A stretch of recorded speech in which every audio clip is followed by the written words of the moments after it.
ಧರ್ಮಸ್ಥಳ ಗ್ರಾಮದಲ್ಲಿ ಶವಗಳನ್ನು ಹೂತಿಟ್ಟಿರುವ ಪ್ರಕರಣಕ್ಕೆ ಸಂಬಂಧಪಟ್ಟಂತೆ ಇವತ್ತು ಕೂಡ ಶೋಧ ಕಾರ್ಯಾಚರಣೆ ಮುಂದುವರೆದಿದೆ.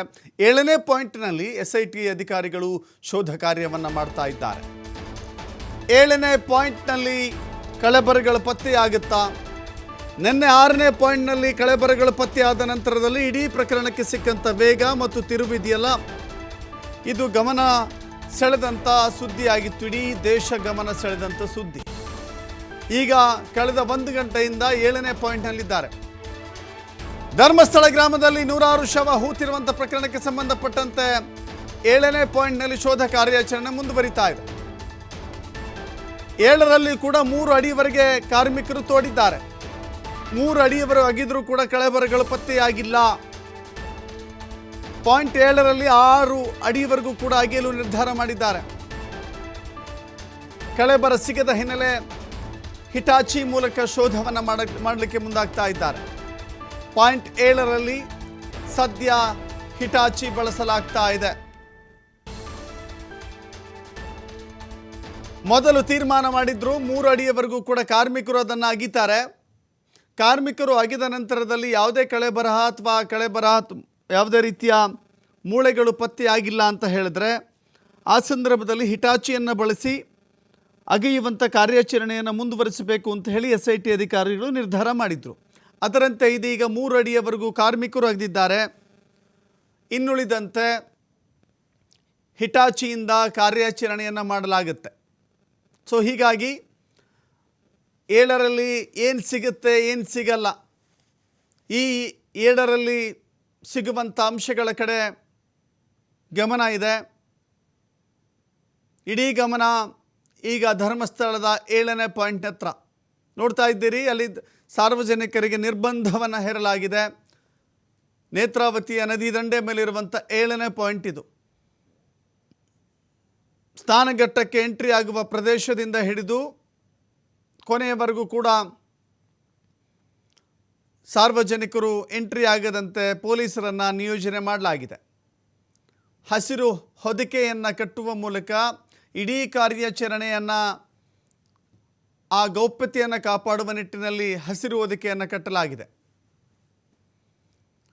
ನಿರಂತರ ಪ್ರಯತ್ನದ ಮಧ್ಯೆ 7ರಲ್ಲಿ ಏನೂ ಸಿಕ್ಕಿಲ್ಲ ಅನ್ನೋದು ಗೊತ್ತಾಗ್ತಾ ಇದೆ. ಆದರೆ ಕಾರ್ಯಾಚರಣೆ ಪೂರ್ಣಗೊಂಡಿದೆ, ಈ ಕಾರ್ಯಾಚರಣೆ ಸಂಪೂರ್ಣಗೊಂಡಿದೆ ಅಂತ ಕೂಡ ಹೇಳೋಕ್ಕಾಗೋದಿಲ್ಲ. ಯಾಕೆಂದರೆ ಕಾರ್ಯಾಚರಣೆಯಲ್ಲಿ ಅಗೆಯುವಂಥ ಕಾರ್ಯ ಇನ್ನೂ ಕೂಡ ಬಾಕಿ ಇದೆ. ಇನ್ನೂ 2 ಅಡಿ ಅಗಿಬೇಕು ಅಂತ ಹೇಳಿ SIT ಅಧಿಕಾರಿಗಳು ಯೋಚಿಸ್ತಾ ಇದ್ದಾರೆ. ಸೊ ಹೀಗಾಗಿ ಅಗೆಯುವ ಕಾರ್ಯಾಚರಣೆ ಮುಗಿದ ಬಳಿಕವೇ ಒಂದು ಸ್ಪಷ್ಟತೆ ಸಿಗುತ್ತೆ. 6ರಲ್ಲೂ ಕೂಡ ಹಾಗೆ ಆಗಿತ್ತು. 3 ಅಡಿ ಹೋದ ನಂತರದಲ್ಲಿ ದೂರುದಾರನೇ ಒಂದು ರೀತಿ ವಿಶ್ವಾಸವನ್ನು ಕಳೆದುಕೊಂಡಿದ್ದ. ಇಲ್ಲೇನೂ ಸಿಗೋದಿಲ್ಲ, ಸಿಗಲಿಕ್ಕೆ ಸಾಧ್ಯವಿಲ್ವೇನೋ ಅನ್ನುವ ರೀತಿಯಲ್ಲಿ ನಿರಾಸೆಯನ್ನು ಹೊಂದಿದ್ದ. ಆದರೆ SIT ಸಿಬ್ಬಂದಿಯೇ ಇನ್ನಷ್ಟು ಆಳಕ್ಕೆ ಅಗೆದರೆ ಏನಾದರೂ ಸಿಗಬಹುದೇನೋ ಅಂತ ಹೇಳಿ ಆ ಉತ್ಖನನದ ಕಾರ್ಯವನ್ನು ಮುಂದುವರಿಸಿದರು. ಅದರ ಪರಿಣಾಮ 12 ಮೂಳೆಗಳು ಪತ್ತೆಯಾಯಿತು, ತಲೆಬುರುಡೆಯ ಚೂರುಗಳು ಪತ್ತೆಯಾಯಿತು. ಅದನ್ನು FSLಗೆ ರವಾನೆ ಮಾಡಲಾಗಿದೆ. ಇದೀಗ 7ರಲ್ಲೂ ಕೂಡ ಮುಂದುವರಿಸಿದರೆ ಮತ್ತಷ್ಟು ಸಿಗಬಹುದೆನ್ನುವ ನಿರೀಕ್ಷೆಯೊಂದಿಗೆ ಹಿಟಾಚಿ ಕಾರ್ಯಾಚರಣೆಯನ್ನು ನಡೆಸ್ತಾ ಇದೆ. ಮತ್ತಷ್ಟು ಮಾಹಿತಿ ನಮ್ಮ ಪ್ರತಿನಿಧಿ ಆದಿತ್ಯ ನೀಡ್ತಾರೆ. ಆದಿತ್ಯ, ನಿನ್ನೆ ಕೂಡ ಅಷ್ಟೇ 3 ಅಡಿ ಅಗೆದ ನಂತರದಲ್ಲಿ ಸಿಗುತ್ತೋ ಸಿಗಲ್ವೋ ಒಂದು ರೀತಿ ಜಿಗುಪ್ಸೆ ಇತ್ತು. ಆ ದೂರುದಾರನಿಗೂ ಕೂಡ ಎಲ್ಲೊಂದು ಕಡೆ ನಿರಾಸೆ ಇತ್ತು, ಆಗೋದಿಲ್ಲ ಅಂಥೇಳಿ. ಈಗಲೂ ಕೂಡ ಒಂದು ರೀತಿ 7ರಲ್ಲಿ 3 ಅಡಿ ಅಗೆದಿದ್ದಾರೆ. ಇಲ್ಲಿಗೆ ನಾವು ಕನ್ಕ್ಲೂಷನ್ಗೆ ಬರಲಿಕ್ಕೆ ಸಾಧ್ಯವಾಗೋದಿಲ್ಲ ಅಂತ ಅನಿಸುತ್ತೆ. ಈಗ ಹಿಟಾಚಿ ಕೆಲಸ ಶುರು ಮಾಡಿದೆಯಾ? ಏನೆಲ್ಲ ಕ್ಲೂಗಳು ಸಿಗ್ತಾ ಇದೆ? ದಶರಥ್, ಹೌದು, ಅಂದುಕೊಂಡ ರೀತಿಯಲ್ಲಿ ಈಗ 3 ಅಡಿವರೆಗೂ ಕೂಡ ಮಾನವನ ಶ್ರಮದ ಮೂಲಕ 3 ಅಡಿ ತನಕ ಕೂಡ ಅಗೆತ ನಡೀತಾ ಆಯಿತು, ಉತ್ಖನನ ನಡೀತಾ ಆಯಿತು. ಆದರೆ ಈಗ 3 ಅಡಿ ತಲುಪಿದ ಬಳಿಕ ಈಗ ಹಿಟಾಚಿಯ ಕಾರ್ಯಾಚರಣೆ ಆರಂಭವಾಗಿದೆ. 3 ಅಡಿವರೆಗೂ ಕೂಡ ಏನೂ ಸಿಕ್ಕಿಲ್ಲ. ಈವರೆಗೂ ಕೂಡ 3 ಅಡಿವರೆಗೂ ಕೂಡ ಏನೂ ಸಿಕ್ಕಿಲ್ಲ. ಪಾಯಿಂಟ್ ನಂಬರ್ 7ರ ಒಂದು ಉತ್ಖನನದ ಕಾರ್ಯ ನಡೀತಾ ಇರುವಂಥದ್ದು ನೇರವಾಗಿ ನಮ್ಮ ಕ್ಯಾಮರಾ ವಿಜುವಲ್ಸಲ್ಲಿ ನಾವು ಗಮನಿಸ್ತಾ ಹೋಗ್ಬೋದು. ಸೊ ನಿನ್ನೆ ಪಾಯಿಂಟ್ ನಂಬರ್ 6ನಲ್ಲಿ ಅವಶೇಷ ಅಂತ ಹೇಳೋದಕ್ಕಿಂತಲೂ ಹೆಚ್ಚಾಗಿ ಅಸ್ಥಿಪಂಜರವೇ ಸಂಜೆಯ ಒಳಗೆ ಪತ್ತೆಯಾಗಿತ್ತು. ಅಲ್ಲೂ ಕೂಡ ಸೇಮ್ ಸಿನಾರಿಯೋ ಇತ್ತು. ಅಂದರೆ 3 ಅಡಿ ಕೂಡ ಹೋದಂಥ ಸಂದರ್ಭ ಮಾನವ ಶ್ರಮದ ಮೂಲಕ ಏನೂ ಸಿಗೋದಿಲ್ಲ. ದೂರುದಾರ ಕೂಡ ಒಂದು ರೀತಿಯ ವಿಶ್ವಾಸವನ್ನು ಕಳೆದುಕೊಳ್ತಾನೆ. ಯಾಕಂದರೆ ಆತನಿಗೆ ಬಹಳ ಕಾನ್ಫಿಡೆನ್ಸ್ ಇತ್ತು. ಆತ ಮೊದಲೇ ಹೇಳಿದ್ದ, ನೀವು ಜಾಸ್ತಿ ಆಳಕ್ಕೆಲ್ಲ ಹೋಗೋದು ಬೇಡ, ಯಾಕಂದರೆ ನಾನು 3 ಅಥವಾ 4 ಅಡಿ ನಾನು ಒಬ್ಬನೇ ಹೂತಾಕ್ತಾ ಇದ್ದಿದ್ದು, ಹಾಗಾಗಿ ಅದಕ್ಕಿಂತ ಹೆಚ್ಚು ನಾನು ಗುಂಡಿ ತೆಗಿತಾ ಇರಲಿಲ್ಲ. ಅದು ಮೇಲ್ಭಾಗದಲ್ಲೇ ನಾನು ಅದನ್ನು ಹೂತಾಕ್ತಾ ಇದ್ದೆ 3 ಅಡಿ ಒಳಗಡೆ ಅಂತ. ಹಾಗಾಗಿ ಆತ ಕೈ ಚೆಲ್ಲಿದ್ರು ಕೂಡ ಅಧಿಕಾರಿಗಳು ಮಾತ್ರ ಕೈ ಚೆಲ್ಲೋದಿಲ್ಲ. ಯಾಕಂದರೆ ಪಾಯಿಂಟ್ ನಂಬರ್ 1 ಬ್ಲ್ಯಾಂಕ್ ಆಯಿತು, 2ನಲ್ಲಿ ಏನೂ ಇಲ್ಲ, 3, 4, 5 ಏನೂ ಇಲ್ಲ ಅಂತ ಆದಂಥ ಸಂದರ್ಭ. ಅದು ಯಾಕೆ ಅಧಿಕಾರಿಗಳಿಗಿಲ್ಲ ಅಂತ ಡೌಟ್ ಬಂತು ಏನೋ ಗೊತ್ತಿಲ್ಲ. ಅವರು ಪಾಯಿಂಟ್ ನಂಬರ್ 6ನಲ್ಲಿ ನಿನ್ನೆ ಮತ್ತೆ ಉತ್ಖನನ ಮುಂದುವರಿಸ್ತಾರೆ, ಹಿಟಾಚಿ ಮೂಲಕ ಕಾರ್ಯಾಚರಣೆ ಮಾಡ್ತಾರೆ. ಹಂತವಾಗಿ ಒಂದೊಂದು ಅಡಿ ಹೋಗುವಂಥ ಸಂದರ್ಭದಲ್ಲೂ ಕೂಡ ಒಂದೊಂದು ಪಾರ್ಟ್ಗಳು ಸಿಗುವಂಥದ್ದು ಗೋಚರವಾಗುತ್ತೆ. ಆಮೇಲೆ ಪೂರ್ತಿ ಒಂದು ಅಸ್ಥಿಪಂಜರಕ್ಕೆ ಏನೆಲ್ಲ ಬೇಕೋ ಅಂತ ಅಂಗಾಂಗಗಳು ಪತ್ತೆ ಆಗುತ್ತೆ ಅನ್ನುವಂಥದ್ದು ಕೂಡ ಇದೆ. ಅದೆಲ್ಲವೂ ಕೂಡ ಆಗಿ ಈಗ ಪಾಯಿಂಟ್ ನಂಬರ್ 7ನಲ್ಲೂ ಕೂಡ ಈಗ 3 ಅಡಿವರೆಗೂ ಕೂಡ ಏನೂ ಸಿಗ್ತಾ ಇಲ್ಲ.